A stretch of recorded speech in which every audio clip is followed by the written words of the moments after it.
welcome to Ask the Superintendent, a conversation with Dr. Max McGee, the new superintendent in Palo Alto Unified School District. My name is Leah Hirsch from Gunn, and I am in the Titan Broadcast Network, which puts on daily live shows with school updates. I'm Melanie Riley from Pally, and I'm in the In Focus program.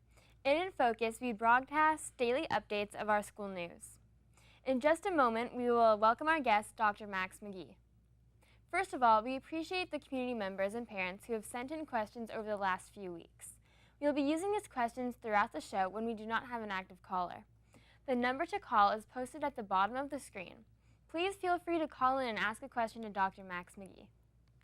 Now, Dr. McGee, welcome to our show and our district. We hope you are enjoying it and settling in. I just love it here, and I've learned so much. I've gotten to spend some time in the schools and just meet so many interesting community members, and there's so many resources in this district. I know what took me so long to get here. Well, we're glad you're here. Oh, thank you, and that makes three of us. Before we begin with our questions, we have a short video created by PAUSD Summer Communication interns Lydia Sen and Yui Sasajima that introduced Dr. McGee to our community. If you like this video, please share it with your friends and your neighbors. It is located on the Superintendent's page of www.pausd.org, along with a letter from Dr. McGee.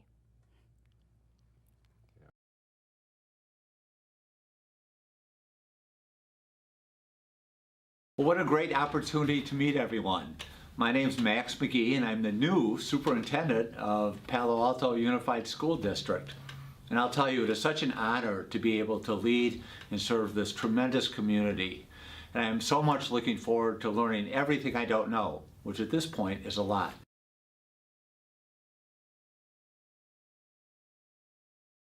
I have been everything from a substitute teacher to state superintendent of schools in Illinois.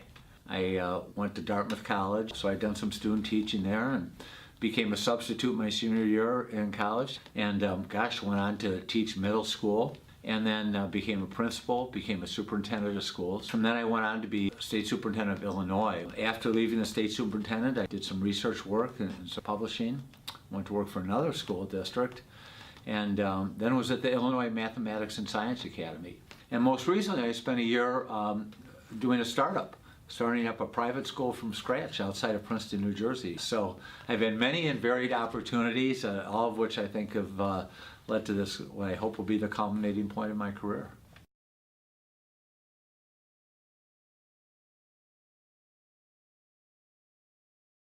So probably the best way is I've learned how to be a good listener. And I think that is of paramount importance.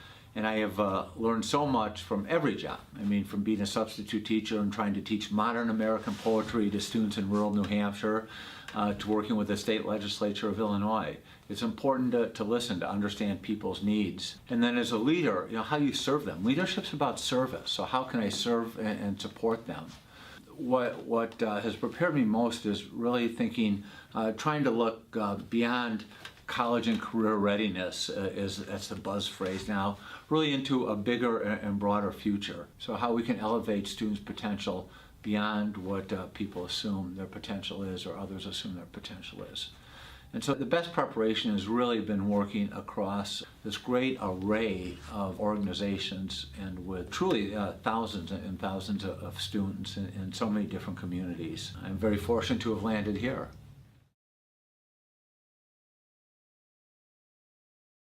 Okay, well, first of my grandchildren, I have 4 of them, and my oldest is Trent, age 10, who everybody will get to meet. My favorite thing to do with him is play street hockey, wrestle, we swim, we play baseball, and he is truly one of the many lights of my life, but he's perhaps one of the brightest. But other things I like to do, I love to read. I love baseball statistics. For recreation, I still race triathlons competitively, but I still compete, and actually I won my last triathlon, at least my age group at the Bigfoot Triathlon. So 60 and over, I got first place. So my grandson thought that was something special. I didn't tell him there were only 4 people in my division, though.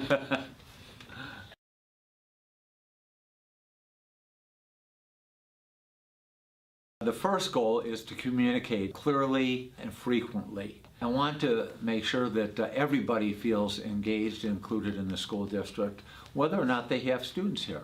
Because we need to remember that the taxpayers paid for these great schools.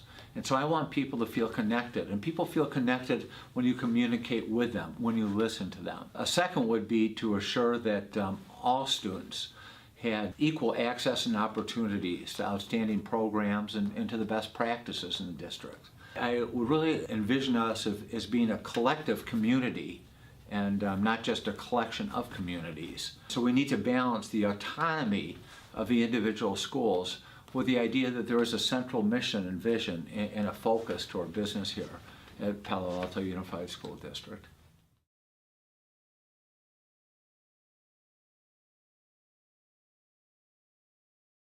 The most important, I think, is really understanding what makes this district so special. You know, I really want to understand, deeply understand the foundation that we have here, and from then, you know, where we need to go, how we need to establish priorities in which we can strengthen this great school district.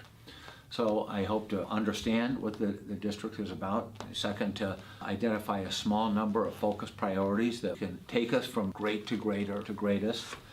And I'm also, you know, looking forward to hearing how we can support teaching and learning here. What can we do to provide professional development for the teachers? What can we do to remove obstacles to their success? What can we do to make sure that we replicate the most innovative ideas in one school and transfer that across the district? So that's what I hope to get started on in my first 100 days here. Well, good. Well, thank you very much for the interview, and thank you, audience, for spending a few moments together. I really look forward to meeting you in person, and please email me anytime, mmcgee@pausd.org. Stop in and visit. Please give me a call. I would love to meet you in person. I look forward to getting around the schools. I'll look for those second cup of coffees coming to a school near you. Also, I hope to have some town hall type events in the community. So I will be out and about, and please introduce yourself and let's get to know each other really, really well. Thank you. So we're going to start off the show with district priorities. So Dr. McGee, what is your initial assessment and game plan? So I'll tell you what has impressed me most. This is truly a community of learners. People are eager to learn. They want to learn more.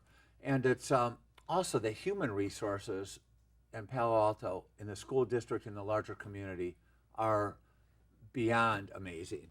I had some idea, but just for example, this morning I was with probably 30 teachers and parents over at the D school.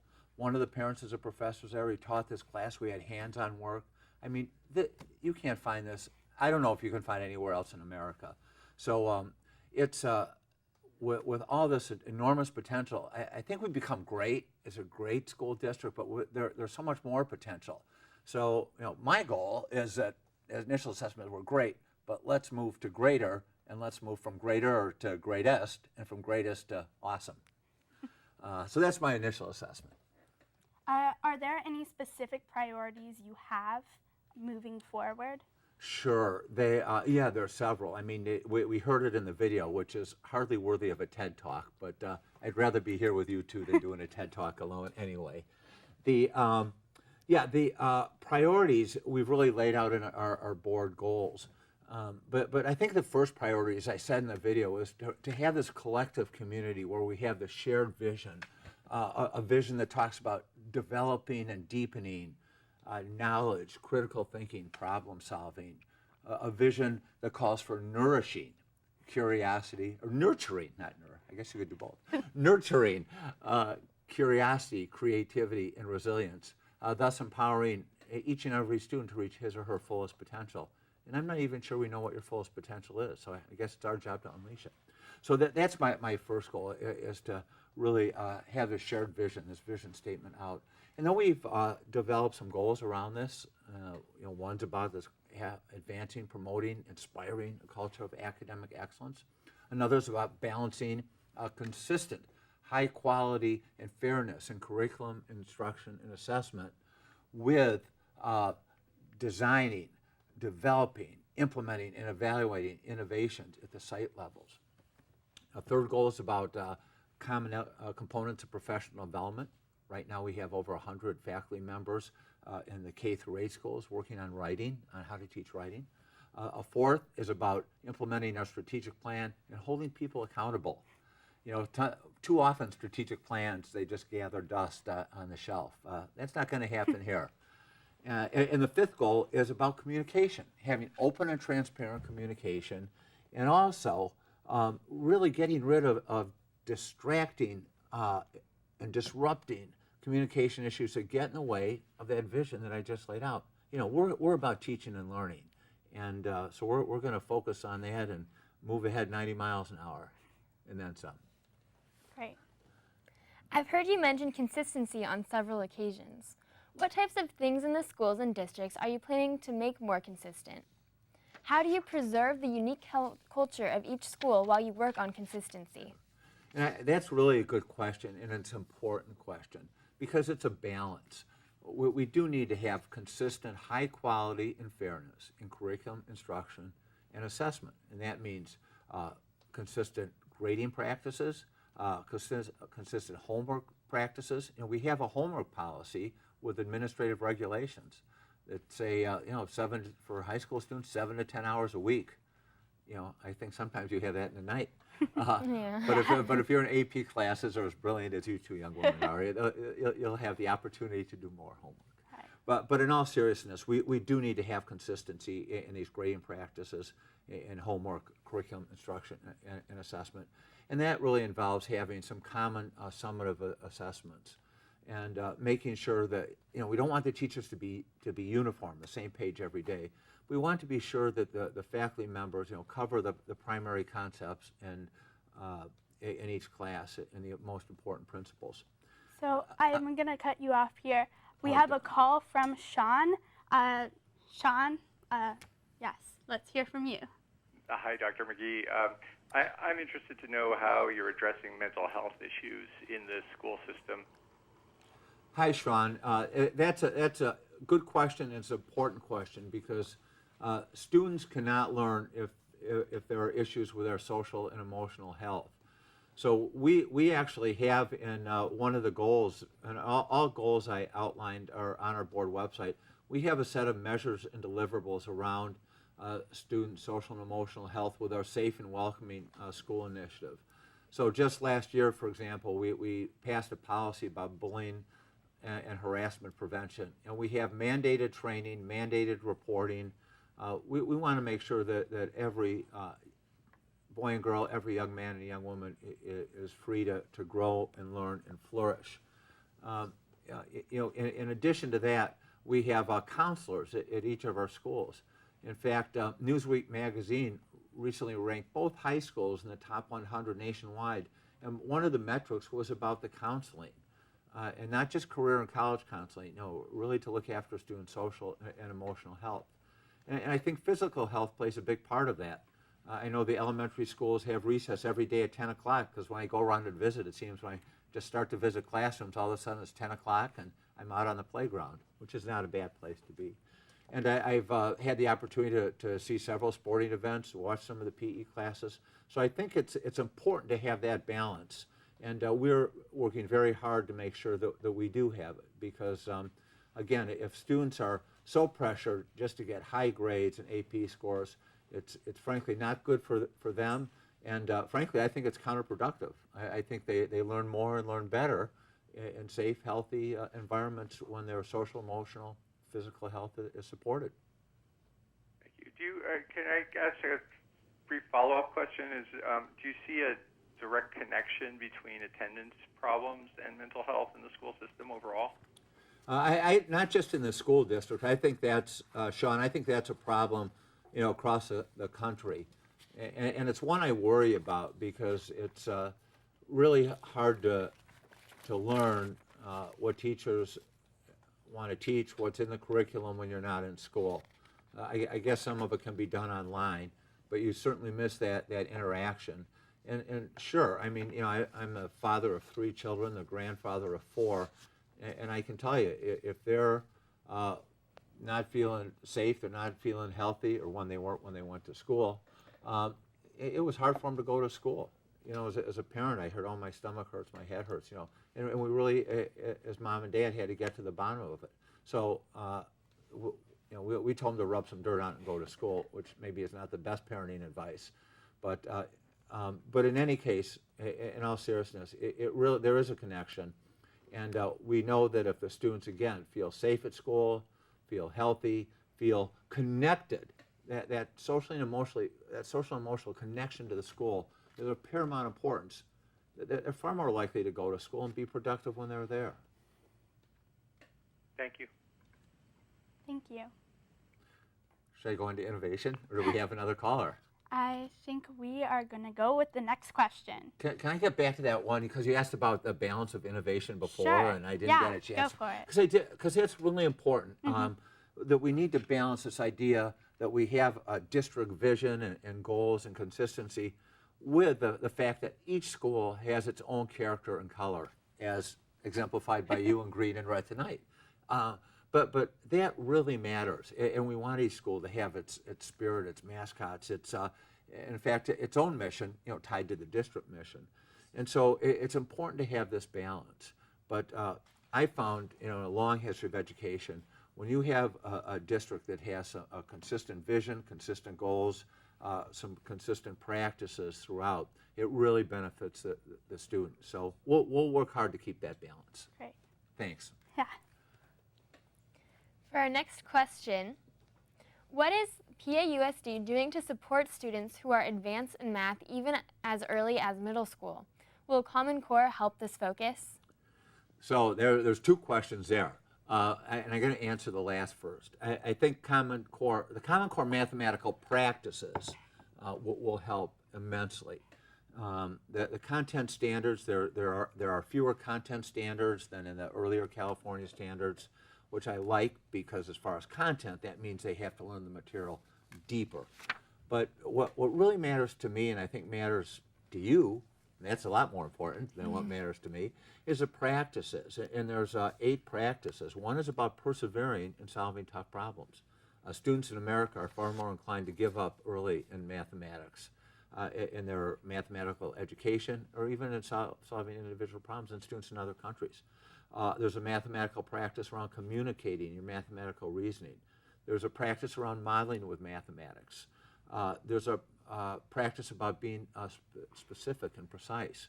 These matter, and I say it's the difference between arithmetic and mathematics. So the Common Core math practices will really help you learn how to think mathematically, you know, not give up and persist and persevere. So I think those have great practices. I answered that question first because it's the easiest. The second one is a little more difficult because, again, I have a lot to learn, but I think we can do more to challenge our top students in math across the board. Maybe I'll work backwards. I would love to see more advanced mathematics at the high school. I think one of the school ends with BC Calc. Another may have one class after BC Calc. You know, I come from the Illinois Math and Science Academy, and my experience is that the young men and young women have potential well beyond BC Calculus. Many of them do, and they like it. I mean, I've heard one of the reasons we don't do that is because it may make somebody feel bad or pressured. My experience is that high school students in Palo Alto especially want to learn, and so we ought to give them the opportunity to have some more advanced math if they want to, if they are capable, if they're willing to work beyond maybe that 7 to 10 hours of homework each week. And so I'd like to make some arrangement with Stanford, or, you know, we'll figure out how to make that happen. At the middle school level, I think, frankly, students ought to be able to take algebra when they're ready to take algebra. Now, some students, that means they're not ready until 9th grade. Others are ready in 6th grade. It's variability. I mean, it's like reading. You know, one of my sons didn't learn to read until 2nd grade. The other learned to read before he was 4.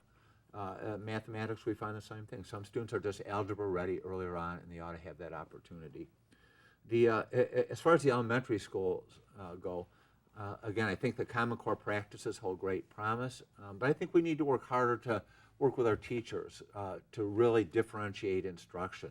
Because I'll tell you, being an elementary teacher is one of the hardest jobs in the world, because you have such an array of aptitudes, interests, abilities, languages in our district, and it's really a difficult job. So I think we need to really support the teachers here and maybe better in different ways so that they can differentiate mathematics and help those students who are really struggling, because some students do struggle for a few years in mathematics. And remember, we want to help persevere.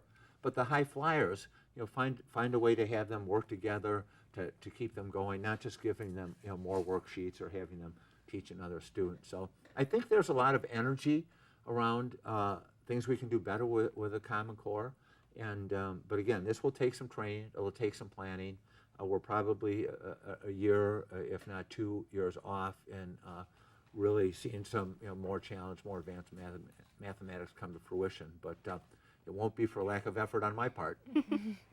So kind of going off of that point, we are a very mathematically driven district. How do you see us addressing the gap between math and English? We've already started, and I think we started in the right place. As I mentioned a few moments ago, we have over 100 teachers now learning how to teach writing more effectively. They've been working with the Columbia Teachers College in New York City. In fact, a few are even going out there next week. We have a keynote speaker from there on Friday. This is for teachers in kindergarten through 8th grade, and it's really working. I'll tell you, Leah, when I visit classes, students go, I want to read this to you. I want to show you what I've written. You see things all over. You see the children working together. You see teachers working individually with students. You see boys that like to write, and that is unusual. So I am so happy with the way this writing program is working.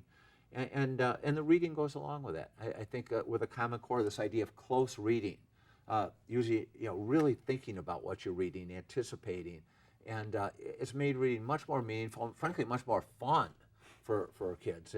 Again, I love hearing them read to me when I go to visit classes. So I think we started in the right place, because frankly, if you're not reading by 3rd grade, you're in trouble. So I'm really happy with where we started. And again, but you can only do so much at once. In Palo Alto, sometimes we try to do everything, be everything to everybody.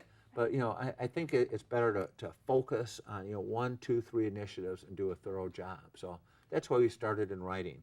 And again, at the high school, I think we have a very interesting experiment going on with the 9th grade English at Pally. I'll be eager to see how that plays out. I've asked for an evaluation plan for that. And I guess that you could probably tell me a little more about the English classes over there. But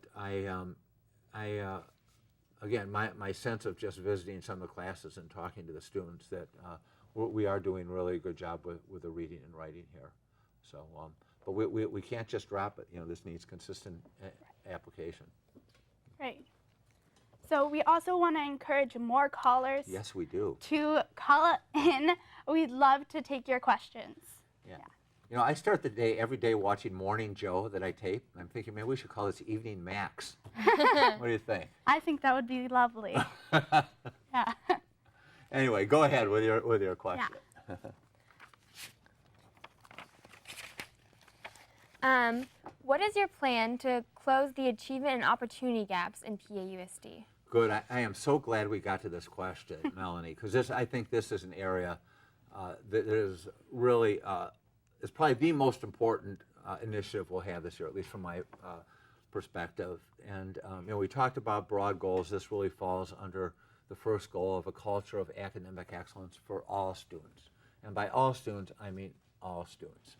So we have a good bit of data on student achievement scores, standardized achievement scores, and it shows that students from socioeconomically disadvantaged families and some families of color generally aren't doing as well, aren't achieving at the levels of their peers. And we're going to change that. Every student needs to have opportunity and access and the support. And being equal doesn't mean being fair. We want to be equitable. So if we need to give students more supports, more programs, more services, more time, we're going to do it. Another area of this is about talent development. It's well documented in America that one of the greatest problems that we have is ignoring the bright and talented and many assets of our youth of color and children from socioeconomically disadvantaged homes. There are so many talented students there, yet they are, by the time AP classes come around in high school, they're significantly underrepresented. I don't know if that's the case here. You know, that's what I've heard. And I've heard that from students here. I've heard it from recent graduates. So what are we going to do about it? The first thing, Tuesday night at the board meeting, we have a charge for and an application process for the how do I call this? A Superintendent's Minority Achievement and Talent Development Advisory Committee. I need a better acronym. Or Yeah. I need something to make that powerful as it will be. So, you know, the purpose will be their purpose is to develop a set of strategic recommendations after looking at all the data we have, after, you know, having some training themselves. We're going to bring in experts from around the field. We're going to talk to other districts that are solving this problem. So they'll make a set of strategic recommendations. We'll have metrics, we'll have timelines, we'll have cost estimates, and then, you know, we'll see how this fits in with a strategic plan. But this is going to be hard work. Again, the application process will probably begin on Wednesday. This is our featured item at Tuesday's board meeting. So if we can close this achievement gap, if we can develop, unleash, let me put it that way, unleash the talents of every one of our minority and socioeconomically disadvantaged students, we will have done a great service to this community, to the state, and to this country. Yeah. So I'm glad you asked. Yeah, me too. So a big part of, you know, making sure everybody achieves to their fullest level is making sure that our professional development is in tune with what the students both need emotionally, socially, and continuing to push them academically. So how do you plan to ensure that really goes through? Right. Well, you're absolutely right, because you don't stop learning once you start teaching. So that's why I said we have a great community of learners. That's been my experience here. I've been so impressed with the faculty. And the high schools, I met with the instructional council just last week over at Gunn. I met a few weeks ago with the ed council over at Pally. And I have been sincerely impressed with their eagerness to learn, their eagerness to share their ideas. As a matter of fact, at the elementary schools on Friday, while you're not in school, the teachers will be working hard, sharing their best practices. And this is going to be a great session on professional development where we learn from each other. So professional development really needs to be tied to the district goals and the school improvement goals. So, you know, as I said, our district goals are about this culture of academic excellence, which is why we have so many teachers at K level involved in writing. This is why, at the social emotional level, we are requiring all teachers to have training in bullying and harassment prevention. In fact, the administrators had all the administrators in kindergarten through pre-kindergarten through 12th grade had a workshop in that, 2-hour workshop in this just yesterday. And it's not a one shot. I mean, we come back and have this continual training. So it's of critical importance. But again, I think what makes Palo Alto real special, and I wouldn't say this about other places where I've been, the just large numbers of faculty, if not all the faculty, really want to learn more and really want to do well by the students. This is a student-centered place, and I think they realize with this great excitement and gift to be able to teach young women like yourselves and your peers comes the responsibility to learn and to continually to grow and improve. So it's I get so excited about being here. So just interrupt whenever you want to ask another question. But the professional development is important. We put. Let me say just one more thing about it, then we'll move on. I think what's important is teachers have time to reflect on their professional learning. I mean, I hope that you have time to really think about what you're learning in class and not just going from one thing to another. So this year, as the teachers completed professional development lessons, they actually have to fill out an online form, and it gives them opportunities to reflect on what they've learned. It's called My Learning Plan, and talk about how it's going to impact their teaching. And I think that will make a difference too. Right. It looks like we have a caller. We do have a caller. Okay, we have a caller from Yay. Christine. Christine, are you here? Yes, it's actually Kirsten. Oh, yeah, sorry. So my question relates to children that have dyslexia, ADD, or other learning disabilities. With this serious focus on success and feeling that especially the math, science, and verbal communication skills are rewarded, many feel marginalized because they cannot meet the standard and thus feel unintelligent, I'll put it that way. And that sort of relates to another question.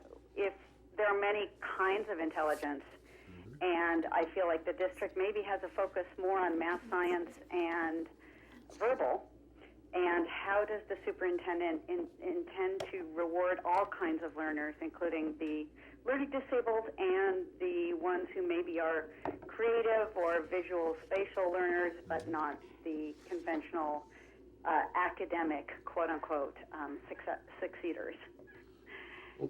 Well, thank you so much for your question. And but before I answer at the district level, I'll tell you as a parent myself, I have some experience with that. My son, who is the son of two PhDs, my wife and I both got our PhDs, never went to college. Yet he's an expert mechanic. He works for a surgical supply company, supports a stay-at-home mom, and takes wonderful care of my two grandchildren.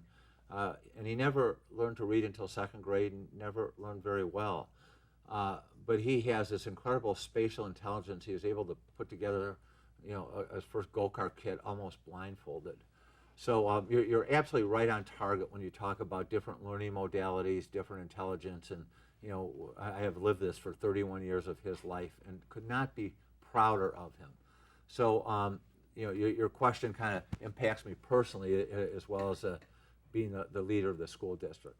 So what are we doing? We have, I think, an amazing special education program here that really focuses on individual needs. And we have the adult support system. We have so many teacher assistants here. I spoke to all the teacher assistants at the beginning of the school year, and they literally filled the gym at Jordan. I think we have 200 additional adults providing assistance, and we train these adults in addition to our teachers. We're not just focusing on special education teachers and services. Our idea is to include these students in the classroom and help our classroom teachers understand what they can do and to support them in their efforts to help these boys and girls, especially at an early age, who learn differently. I've known so many dyslexic students and adults, and it is so frustrating to them. And you're absolutely right. It does impact their feelings. I know about ADHD, and frankly, I can't speak to Palo Alto Unified School District, but I know nationwide, frankly, far more boys are diagnosed with ADHD than probably haven't. Boys learn differently, especially at that early age. So again, we're trying to provide our teachers with the professional development on one hand, the support on the other hand, to work with these students as individuals so that they can succeed, so that we can help them realize what enormous untapped potential they have. And if we're not doing this, we need to do a better job. How students feel about themselves really matters because, but what I found is it's not just about whether you feel good or bad. Students feel good about themselves. They have high self-esteem when they see themselves as learners, when they are capable and competent. So we're going to help them. We're going to tap into their assets, tap into their skills, and help develop these. Too often as educators, again, not in necessarily PAUSD, I'm talking nationwide, just the profession, we look at students and see their deficits. Well, this one has ADHD. This one comes from a bad background. And don't focus on their strengths and assets. And it makes such a difference when we shift that mindset. I've talked to the entire faculty and staff about this, and frankly, they're behind it 100%, and I've seen evidence of that. So I hope that if you're talking about your own family, Kristen, we are serving them. I hope if you're talking about the district, we're serving all of them, and ideally, we'll be successful when schools from around the country come here to see our best practices, because that's what we need to have for each and every one of these students, but especially those whom you described. Great, thank you. So we're going to move on to our next question. There's been a lot of conversation nationally and locally on the topic of bullying and sexual harassment at schools. How do you plan to address bullying and sexual predation in our schools? It is. It's a focus nationally, and it's been a problem here. I mean, let's face it. It has been a serious problem here. There were, cases that were brought to the Office for Civil Rights in the U.S. Department of Education around bullying and harassment, and we worked with the Office for Civil Rights. We've worked with our own internal processes to make a big difference, and it had to be done. And I think it got done well. It took 2 years to put a bullying policy in place, but it's a good one. And there are very strict and formal administrative regulations about it. I mean, required mandated training, required reporting on this, documentation of the incidents. I'm just not going to tolerate it, nor will the teachers. We've been through these training workshops, and some of the stories you hear are bad, but it's nothing compared to what you see on campus. And it can be so subtle and so mean. And so we want the teachers to be aware, and we want students, what we call them, to be upstanders, right? Not bystanders. So part of preventing bullying is being vigilant on your part and your peers' part, and reporting it and acting upon it when you see it. So I think we've made big steps in this. So what am I going to do about it? I'm going to make sure that our policy and regulations, which are available through Board Policy 5131 on our website. Anybody can read these. But again, every staff member is getting trained in this, and pretty much as we speak. So that's a good step. As far as the sexual harassment piece, we have staff training this year. I participated myself. I think we have here every 2 years. And I'll tell you, I've had probably 20 different training sessions, and every year I learned something new. And I think we need to continue to do this for all the staff. And maybe it should be something we do annually. So not just about adults in the workplace, but about how to recognize it and spot it in students. Because it occurs really all throughout school, and it's just it cannot be tolerated. It goes with that whole idea we talked about, safe and welcoming schools. If students feel harassed, it's so uncomfortable. How can you learn when you're that uncomfortable? So again, we take this very seriously, and the principals, at least thus far, I think have done a really good job ensuring that there's been training, and if there has been an incident, it's been reported, it's been dealt with quickly and appropriately.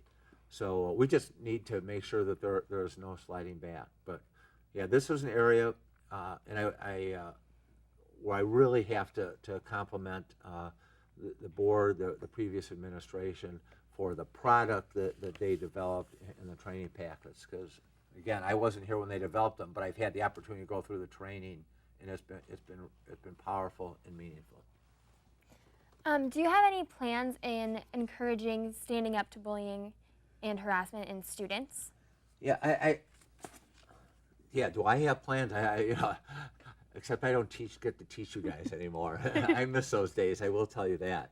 But part of it's training the teachers and having them work with the students. Part of it comes through the counseling. I get from Gunn, I get a counseling report every week, literally, on what's been done. And I got the nicest letter from one of the parents over the weekend about the quality of the counseling over a Gunn and what a difference it makes. It was, you don't get in this job, you don't always get positive letters. And I shared it with the counselors because I think they're doing a good job of, listening to the students and learning from the students and helping the students understand, what to do in these cases. Same thing at Pally. I mean, I think our counselors, our psychologists are really on it. But a lot of it still goes back to the faculty member, the classroom teacher, who you have these close connections with. So, every teacher brings his or her own take on it into the class. So I know, as a teacher, we used to, frankly, we used to make some fun videos about it. We used to act out. I have another teacher come in, and we would act out uncomfortable situations and really get something. We would do some good reading. I was in a class the other day, and the students were just reading a selection about it and having a really deep and meaningful conversation. And that's a good use of instructional time. Sometimes we get so much into this race for high SAT scores and AP this that we don't really think that, teaching and learning is also about learning, how to be a good human being and how to deal with tough issues. Because if we can do that, then you will really be well prepared for college. I definitely enjoy my counselor. Yeah, So, don't you? yeah. Good. So a lot of student experiences are reliant on their education environment, which is a lot about teachers. And students can disengage if they feel like they're not in a very supportive environment. How can parents help their students work through those type of issues? And is there any way for them to really get help to re-engage in education? Yeah, it is so important. And again, I learned long ago, I've been a superintendent since 1987, that I don't teach the students. And so, my job as a leader is frankly to serve the faculty, is make sure they have everything they need to be the most effective teachers possible. In the Midwest, we used to say to move the cows off the tracks. I don't quite know what it is out here because the weather's perfect and everything. I really like it here. But in all seriousness, being part of a leader is to remove obstacles to success. And so I want to help the faculty do that. So part of that then is sharing with them some thinking about how important they are in the lives of students. And sometimes I think as teachers we think we're teaching a subject. We're not teaching a subject. We're teaching students. We're teaching boys and girls, young men and young women. So a big part of teaching is about listening and being cued into when students do disengage. So your question though is about what can parents do. I guess what's most important is what students can do for themselves, because you do need to become a self-advocate at some point. And there's a lot of learning. I know it can sometimes be difficult to talk with a teacher, send a note, but that especially at high school level, just sit down. I really need to talk to you about this. So I think parents can really help their students, attain that confidence through practice, a good note, support them. But also, I know if there's problems, the parents really need to sit down with the teacher. I think sometimes too often the parents want to jump right to the principal, or in some cases right to the superintendent. Here's this problem, and my response is, well, gosh, what's the teacher say about that? Have you talked to it? Let's call up and let's set up an appointment right now, because in my experience, when the teachers learn what's going on, the teachers want to engage every student. Maybe they just haven't found the way to do that with a particular student. They will if you sit down. So, what can parents do? Help their children be great self-advocates. Talk to the teacher first. And if that doesn't work, then you do need to move up the line to the counselor and the principal. We have a caller. Yes? Oh, no? Do we? No, but we would darn. love to encourage more Yes. people to call in. We would love to hear your voices and answer your questions. So Don't please, be shy. Yeah, please feel free to do that. That would be great. Yeah. Yeah. I know American Idol gets like 30 million votes a show, and we get 2 calls. Come on, we need some more. Go ahead, though. I think you have another question. Yes. Well, I have a few questions on the Okay. recent OCR resolution. The Okay. first one being, could you summarize it for us? Well, kind of, because I wasn't party to its development, but it's the board in June passed a resolution to the Office for Civil Rights that basically encouraged them to work more collaboratively with the school district. It's chapter and verse on the website, and part of the issue, I think the reason for the resolution was timeliness. This is a federal agency with probably underpaid and understaffed, but the issues are important, and we would like and sometimes a more timely response. That being said, the most recent case where I worked directly with a caseworker and the principal, special education director, some key faculty and support members, we got this resolved in less than a month. It was great. So the resolution was an attempt to, I guess, I don't know, for lack of a better word, encourage the Office of Civil Rights to work more collaboratively with the districts in a timely manner and on some ongoing investigations. So, Okay. yeah. But again, anybody can see it on the website, chapter and verse. Well, that sounds good. Do you have any next steps that you will take as you lead the district forward to better communicate to the community, decrease legal fees, and work with the OCR? Yeah, I think it's imperative to work collaborate with the Office for Civil Rights, and they have done some good things for the district. I mean, these bullying and harassment cases I talked about earlier, these were really painful for the students involved. I met with one of the moms just not too long ago whose daughter was involved in this. I mean, this breaks your heart to hear these issues, and you know, this case really these cases have helped us put important policies and processes in place. So frankly, they have done their job. You know, they've done it well, and they have helped us improve what we do for you. So I think if we can keep that collaborative mindset there, we will succeed. I think, however, the Office of Civil Rights fell down in a couple instances because they're still taking a long time with some really important cases. I think in the past they've also gone on some fishing expeditions, you know, maybe overextended the reach, frankly, and there wasn't their place to do so. And so we developed a series of, a couple of the board members really did a nice job of developing a series of recommendations for them, which are not fighting words. They are collaborative recommendations. We shared those at the last board meeting. Those are on the website. So my goal is to work collaboratively, to talk directly with the caseworkers, work directly with the families, and meet face to face. You know, the last thing you want to do is call a lawyer. The first thing you want to do is understand the problem. You know, like Stephen Covey says, seek first to understand and then be understood. So we need to listen and understand the problem that the parents have, the students have. How can we solve this together? That's what we did with this last case, right? The principal got on it, the psychologist, the teacher. What's your problem? Let's figure this out. And it helped us improve our processes. The parent had filed a case the second day of school. I got a letter again just last week, case is closed, because we worked together and we were responsive to the caseworker. She returned my calls.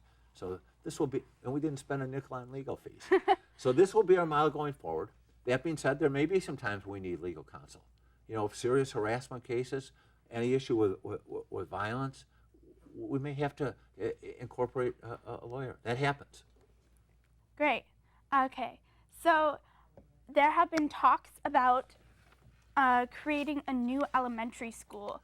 What is your opinion on whether or not we need another one? So that was number 2 on my to-do list. Great. But yeah, besides I'll wash my dishes tonight. But no, in all seriousness. Wait, before you begin to go into that question, we actually have a lovely caller, Rebecca, so let's go to her first. Hello? Hi, Rebecca. Oh, it's so great to see this show, and it's like a professional talk show. I'm really enjoying watching it. But I wanted to ask you, we have so many excellent teachers in the district, but every so often there's a teacher who just isn't getting the job done. And, well, how... I'm going to interrupt you, caller. We need the volume up on the, unless you girls are hearing it. A teacher who isn't getting their job done necessarily? Okay. Yeah, let's hear the question again. Yeah. And then it's 64. My hearing isn't that great, so I'll have my Lee and Melanie help me with this. Can you hear me now? This is much better. Thank you so much. Okay.